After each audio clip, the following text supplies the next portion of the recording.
Well, we haven't done one of these in ages. Probably since 50K, maybe 75K. But now we're doing the 100K Q&A. We're asking all those burning questions you have for us, which I've skimmed over, and I don't know what you guys are thinking or why you want some of these answered, but we'll do our best. We're gonna start with some Patreon ones. Ben Grimm, have you ever heard from any celebs that watch your channel? Define celeb. Yeah, because like actors in films have... Yeah, I think the first person ever, we reviewed Sweatshop way back in the day, and the main villain, Jeremy, he went on to become a director and made that Pickaxe movie, but he was the first person ever, and he loved our review, and he wrote a big paragraph about it, and that was cool. People have reached out, like directors and like actors to But films. celebs, let's talk celebs, because I don't think anybody knows who those guys Yeah. are. The only person that's like celeb status that knew who we were, I think, was Felissa Rose. When we first met her, she had seen our reviews before. That was like 2014 or something. She was basically like the first and only, I would imagine. I don't think anybody else has recognized us. No, I don't think so. Not by our faces. And if they had, they probably didn't want to talk to us. Sometimes we talk shit about movies. Yeah. Mitch J, what has been your favorite new discovery while doing the reaction channel? Movies. Finding new cool movies that I probably should have watched ages ago. If you guys are not familiar, go to J Bond. That's my YouTube channel. I do movie reactions. I haven't talked about it on this channel before because I don't think you care about it. But if you do, I watch movies for the first time because I basically, at some point, just watched horror movies and some comedy movies and stopped watching everything else. So now I'm watching them all for the first time, 80s and 90s comedies and stuff, Dirty Dancing. The best discovery is just Movies that everyone have seen. Yeah. And John and Trav, what movie that he's reacted to can you guys not believe Jay had never seen before? His entire list. Yeah, there's a lot on that list. The First Bloods. Yeah. Yeah, that released yet? Rambo, yeah. A lot of the Monty Pythons. Yep. Yeah.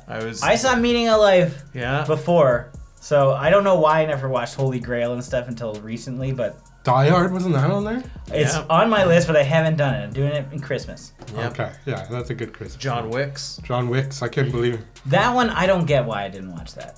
Because Yeah. that was like, Because that's new. it's new, I should have just watched that. New and awesome. I agree. I have reacted to all three. Go to the link in the description.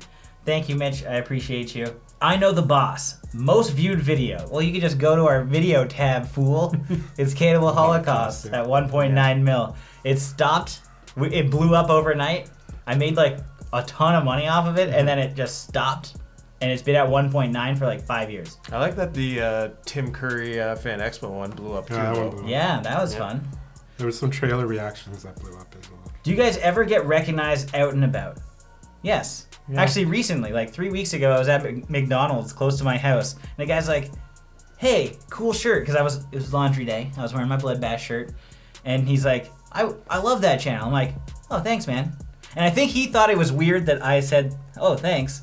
Like, oh, because it's my channel, like not because Well, I mean, your shirt got recognized. my shirt got recognized. He didn't recognize me until I said, "Oh, that's me." He's like, "Oh, I loved your reviews of blank and blank, like Halloween movies and stuff." A few times it has happened, yeah. At conventions, it happens quite a bit. The most random would be when I went to France. I was in Paris walking the streets trying to find my hotel, and this guy, Dean, was like, I hear someone yelling my name in English, which, okay, like, that's pretty random. He's like, Bloodbath and Beyond, and I stop, like, I'm not wearing anything that says Bloodbath and Beyond on it, and he, like, chased me for a block, like, tried to get my attention, and him and his girlfriend were just in Paris and actually gave me directions to my hotel, because I was very much lost.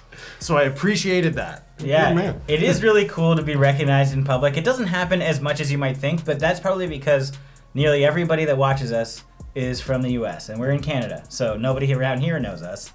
But when we do go to the United States to do conventions, lots of people know us. But usually, like at Texas Frightmare, it's almost expected to some degree because you know everybody. Like I recognize people that I just follow on Instagram. You're like, hey, that person. I just like their stuff right now while I'm walking. That's awkward. Yeah. I know the boss had another question. You guys got any beef with other creators? I'm trying to stir the pot. No, thankfully. 9 years on YouTube, we've never really had issues. There was one time that a guy had taken some of our text and was copying us for a bit, but we never confronted him, and he kind of just stopped making videos, so it doesn't matter. And it was never like a beef or anything. It was just like, hey, that's kind of weird, dude. Like, what are you doing? Nothing else. I mean, not from our side. I know that people have had issues with us because I've heard chatter saying like, oh yeah, you caused a fight over here. It's like, what? I didn't even have a conversation with those people. So I don't know. But we've never actually had beef with anybody. I got in one spat with, I think, Mike we watched a movie over on Twitter once, but that went back and forth for a few minutes. We talked in DMs, and that was it. And we're good now. No beefs. Thank God. Mm-hmm. I'm not on social media. You're lucky. Oh, they hate you. They hate you on social media. They can hate me all they want. I'm still going to sit right here. I love this one. Rip Eager. Who would win in a dance-off between you three? I think this is no question. Yeah, it's gonna be Jay. It's me. Yeah, it's Jay. Yeah, definitely say. I'm not even a great dancer, but when I get drunk, I think that I am. And so I pretend. I can crip walk, I can do, some little top rock moves, but the older I get, the heavier I get, the worse they look. And usually by the time I get to the point where I'm dancing, I'm so hammered that I am dancing like shit. Yeah. I could probably do it sober, but I won't do it sober. Yeah, it's like a very short period of time that Jay will dance. He has to be drunk enough, and it has to be before he's too tired. Because he's not in as good a shape as he used to be. No. I love to dance, but generally, you're just kind of sitting at the back of the bar, having a drink, and enjoying the scenery. And watching.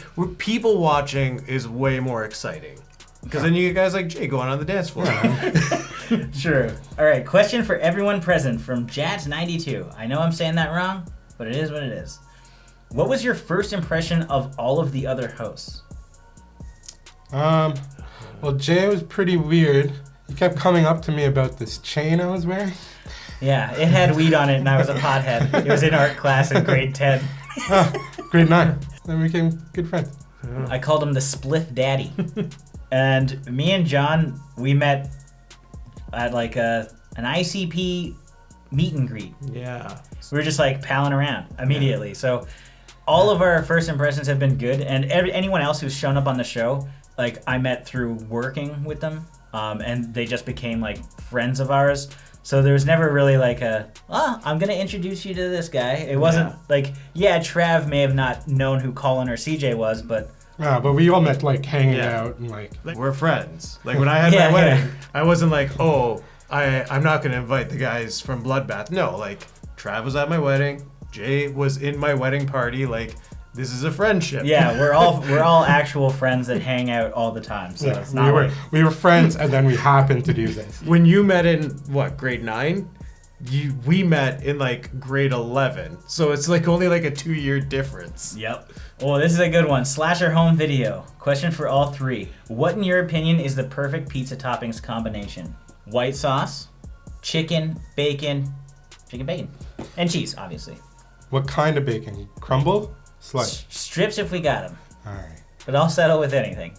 Bacon strips, mushrooms. Ooh, good. The Canadian, we call that. Or, depending on the bacon, it might go ham, might go bacon. One of those ones. I'm definitely with Jay on a white sauce, usually a nice creamy garlic, with chicken and bacon strips. I could settle with a just cheese if it's got good dips. Yeah, I could go just. I'm good with any pizzas. I ordered a pizza the second last time I ordered it. They didn't put any sauce on the damn thing. What do you mean? It was bread and cheese. So I'm okay, that mistake's not going to happen again. Again, same pizza place. Cheese, bread. No sauce. All right. This is a Russian name. Can't pronounce it. Sorry. Marco, potentially. Your thoughts on director Mike Flanagan and his movies and TV shows? I think it's unanimous. This guy's awesome. Yeah, Ever since we first saw him, he did Hush. We love that movie. It was a unique slasher. And his shows, like... I mean, I go back to, like, Oculus. Oculus. Like, I saw Oculus, and I was like, man, this guy knows how to, like, tell a good story. What I loved about it is you gotta look what's behind what he's actually showing, because there's always something in the background. Yeah, I know. I saw all those guys in the house on the house Yeah. on a hill or whatever. What is it? Hill House? Hill House. Yeah. What's it, Hill House? The Haunting of Hill House. Haunting of Hill House, yeah. Yeah, that's amazing. I love that show. Him and James Wan are like the two guys that are our generation's like Carpenter and Craven kind of. Like obviously not doing the same kind of movies, but like that tier. Because in 15, 20 years, those are the, like Flanagan is going to be one of those guys. It's like, this guy's just breadth of work is crazy. Derek Smith says, John, what is your favorite paranormal supernatural movie? The Devil Inside is probably one of them. I thoroughly enjoyed it. It's like a found footage style one. She goes to Rome because her mom's in like an asylum and they got like the cross under the lips. There's a lot in that film that stood out for me that every time I watch it, I'm like, I get chills. Another great one has to be Grave Encounters. I know it doesn't get the good rep that it deserves, but every time I look back at it, there's a lot of things I appreciate. So those two, I think, are some good standouts. Derek Smith again. Jay, if you had a third arm, what horror icon's name would make the cut for the name tattoo? Because I do have Myers and I do have Voorhees.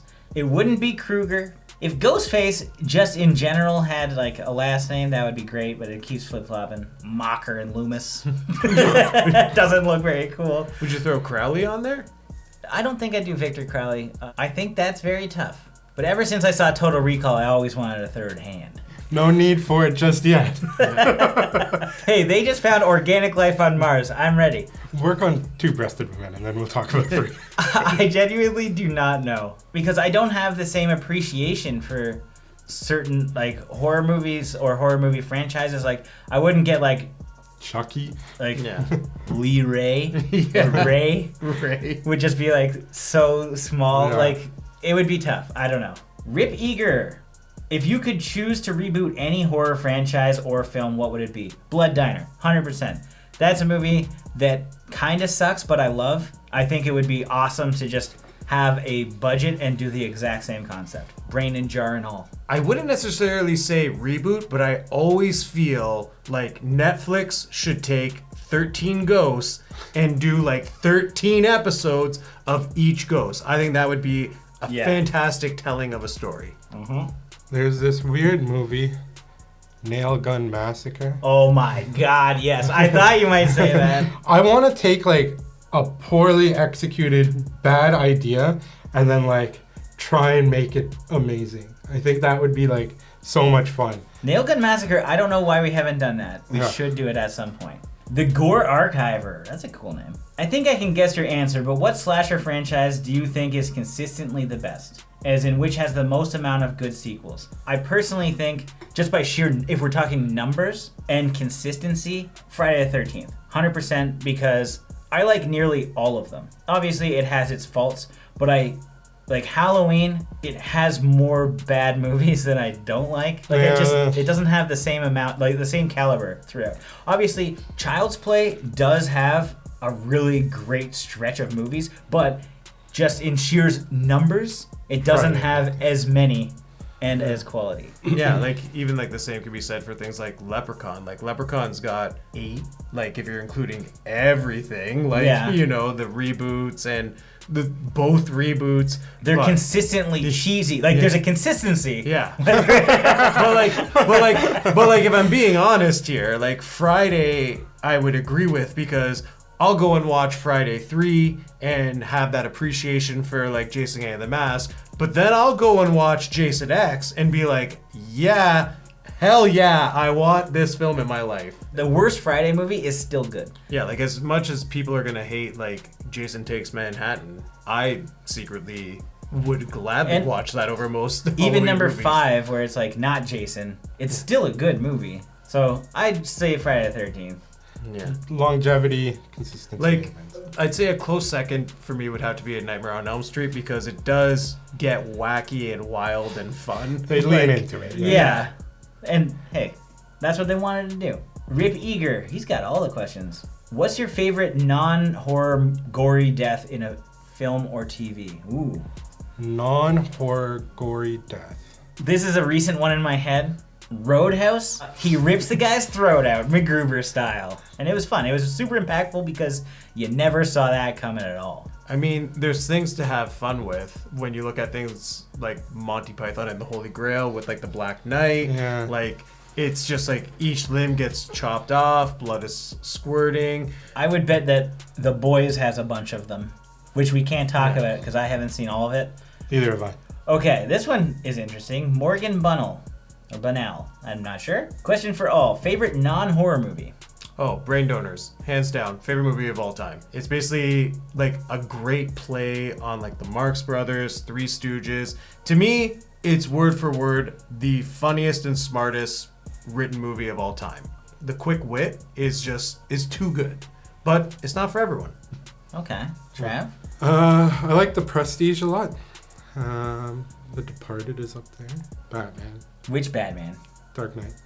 But I think I'll go with Prestige. I like Christopher Nolan. I'm gonna go with my boy Fincher with Seven, because it's awesome. That's awesome. Big fan of Seven.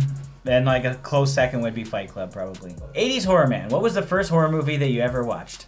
Child's Play. To this day, I still believe it's The Gate, watching it on TV on the couch. It was either The Exorcist or like one of the old Draculas with like Christopher Lee. My dad used to like those. Morgan with another one. Most disappointing celebrity you met. This is just for fun. I think this is easy, and I think that John knows exactly who it is. And you've probably heard stories of him being very weird at conventions. Tom Savini, unfortunately, was a complete jerk when we met him. We've met him a couple times, and he's been consistently a jerk. I don't know that if it's because we were wearing like Bloodbath shirts. Like, he could have just been like, I don't want to talk to the press. He was just not very nice. Yeah, I don't know. Like, when we saw him at the Toronto one, I don't know if it's just because of the like situation. He's just generally in a bad mood when those happen. I would also say that Tony Moran, who played Michael Myers, we were all sitting at the bar with him, and he was just bitching about fans. He hates fans. And he was just bitching and just saying like he didn't want to be there, but he has to do it. And he was just a complete dick. I was just kind of like being nice, like, yeah, okay, I'll listen to you like vent or whatever. And we had a drink, and then he brought me outside and basically yelled at me for a long time. And it was so awkward. My buddy took a picture from far away. Like, he yelled at me for a good like hour. And he was just like talking about like, you don't know love, you don't know this. And he started like trying to be like a psychologist. It was just very strange. I get autographs all the time, and I always try and get the person to sign the most obscure film they've ever been in, just to like get that reaction or to have that like hilarious moment, because it's usually something that they can laugh at. And almost everyone has laughed at the film or talked about the film that they've been in. I went to get Ron Perlman's autograph, and I was super excited because I had City of Lost Children, which is like his first film as like a real actor. It's like a serious French film, and he just like was like, oh, thanks. He didn't even like acknowledge it. I wonder if he had like a bad thing about it. Yeah, maybe even forgot. Yeah, like I was so devastated because like I've had like people where we got just recently like Robert Patrick with Double Dragon. He talked for like 30 minutes about like that was weird. He told a whole suicide story. He's like, you know, the guy in this like killed himself, and he just went on about it and in great detail. He's like, they went into his room. They saw a gun. They saw the blood. And he just like gave every detail of a suicide. And we're like, what? Just sign the fucking picture, pal. But he was really nice in talking about like how much it flopped and all this stuff, and he had some fun stories. But also a really weird story. Yeah, like I mean, I got Patrick Stewart to sign Robin Hood Men in Tights, and like he laughed at that, and we talked about that. So like I always look for that kind of like obscurity, like when I met Famke. Like, Femke was like laughing at the fact that I had the faculty with her head there. She's like, she looked at it, did a double take, like, that's me. And she didn't even like know Rob Schneider. I got Surf Ninjas. He was like constantly like being like, man, do you know I was the only person who knew how to surf? Yet in that movie, I was the character who didn't know how, and like just fun stuff. So that's what's interesting. So like you ask what the most disappointing is, but the ones that stand out the most are the ones like we've had a lot of great interactions with a lot of people. So those are worth talking about. What's the best one? This is my question. I'm asking the question. Best. Here. Mine has to be Felissa Rose because in high school I was watching Sleepaway Camp. She had recognized us, like I mentioned, and I ended up sitting at her table and drinking a beer with her. And it was great. It was just like a dream come true. I'm not like these guys. I don't collect like autographs or like I don't go into celebrity much. You've met a bunch, but you're just like, eh. Yeah, I just like the art in of itself. You hung out with, what's his name? Ted Raimi. Yeah, you hung out with Ted Raimi. Yeah, I interviewed him, yeah. Was that pleasant? Yeah, he was funny. We also sat by Robert Englund, remember? Oh yeah, he told a story about he told us to watch Barry. It was like at an after party, but like I sat and talked with Bill Moseley for almost an hour about steak. Like we both bonded over steak and how to cook steak and beef in restaurants and surf and turf. So there's like things like that are always like really hilarious to like have those moments, especially when it's like outside of just you're gonna have a fun time getting a picture with Barbara Crampton or something, or almost passing out talking to Danielle Harris. But those are just like at conventions. But when you see them kind of like chilling in the wild, that's the coolest. Or when Tiffany Shepis signs, you finally get her autograph and she tells you off because of Colin. Okay, yeah, I love Tiffany Shepis. I've talked about her for years. She did watch us, so that's another celeb that knew us. And she knew that Colin couldn't pronounce her name because he called Tiffany Deppis. Tiffany Deppis. Tiffany Cricket. And he kept getting Debbie Rochon and her name mixed up for some reason because he was too drunk. Tiffany Shepis. Tiffany Deppis. Not Deppis, is it? Shepis. And she remembered it, so when I got my photo signed, my only photo signed by Tiffany Shepis, she signed it, "Fuck Colin." And I'm just so upset about it. But worth it.